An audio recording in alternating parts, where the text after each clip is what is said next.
चलें सर, आउज़ बिल्लाहि मिनश शैतानिर रजीम, बिस्मिल्लाहिर रहमानिर रहीम। एक नया टॉपिक स्टार्ट करने जा रहे हैं, A2 अकाउंट्स का, नॉन प्रॉफिट ऑर्गेनाइजेशन। ठीक है जी। अच्छा सर, ये एक बड़ा इंपॉर्टेंट टॉपिक है। सर क्यों इंपॉर्टेंट टॉपिक है सर? इसलिए क्योंकि इससे जो है ना एग्जामिनर बहुत ज़्यादा पेपर बनाता है। ठीक है, इससे एग्जामिनर आपका दैट इज अप्रोक्सीमेटली 25 मार्क्स का पेपर बनाते हैं, जिसमें से प्रॉपर 17-18 मार्क्स की सिर्फ कैलकुलेशन आती है। तो अगर आप इसको अच्छे से भी करके चले जाएंगे, इसकी एटलीस्ट कैलकुलेशन वगैरह, तो आपके एक अच्छे मार्क्स सिक्योर हो जाएंगे इंशाल्लाह ताला।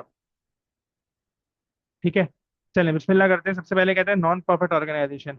सर ये नॉन प्रॉफिट ऑर्गेनाइजेशन एक ऐसी ऑर्गेनाइजेशन होती है जो ऑपरेट करती है for the that does not operate for the intent of making profit. Sir ये प्रॉफिट के लिए काम नहीं करती। सर इसका ऑब्जेक्ट प्रॉफिट नहीं होता है, इसका ऑब्जेक्ट अदर देन प्रॉफिट होता है। कौन सा ऑब्जेक्ट होता है sir? Social. Sir social work के लिए ऑपरेट कर सकती है। सर ये आपके पास एजुकेशनल ऑब्जेक्ट के लिए ऑपरेट कर सकती है, चैरिटेबल ऑब्जेक्ट के लिए भी ऑपरेट कर सकती है। सर दोबारा बोलता हूँ सर, रिपीट कर रहा हूँ मैं सर, एक ऐसी ऑर्गेनाइजेशन जो ऑपरेट नहीं करती प्रॉफिट बनाने के लिए, वो क्या कहलाती है सर? वो नॉन प्रॉफिट ऑर्गेनाइजेशन कहलाती है। ठीक है जी। सर बढ़ते हैं एक स्टेप और आगे। सर हम टर्मिनोलॉजीज का डिफरेंस देख लेते हैं। सर हम यूज करते हैं प्रॉफिट मेकिंग ऑर्गेनाइजेशन में कैपिटल, लेकिन सर यहाँ पर नॉन प्रॉफिट ऑर्गेनाइजेशन में हमारे पास क्या है? Accumulated funds, right. ठीक है सर, हमारे पास बैंक अकाउंट है, यहाँ पर अकाउंट लिखने मैंने अकाउंट लिखा नहीं है। ठीक है, बैंक अकाउंट है सर। यहाँ पर अगर बैंक अकाउंट बनता है तो सर यहाँ पर हमारे पास रिसीट एंड पेमेंट अकाउंट बनता है।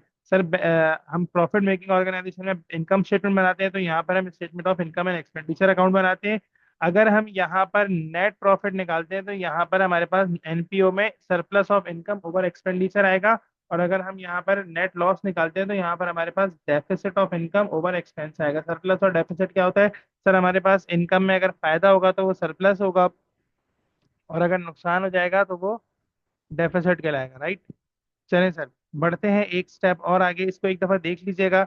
ये एक छोटा सा कॉन्सेप्ट था, ओवरव्यू था जो मैंने आपको दे दिया एनपीओ का।